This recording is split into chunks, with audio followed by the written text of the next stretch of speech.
గోరంత పసుపు నీవడిగినావు, నూరేళ్ల బ్రతుకు మాకిచ్చినావు.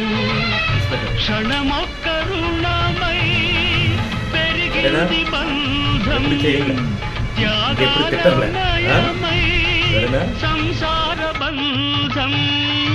నీ చేయి తాకి చివురిల్చే చైత్రం, ఈ హస్తవాసే నాకుంద నేస్తం.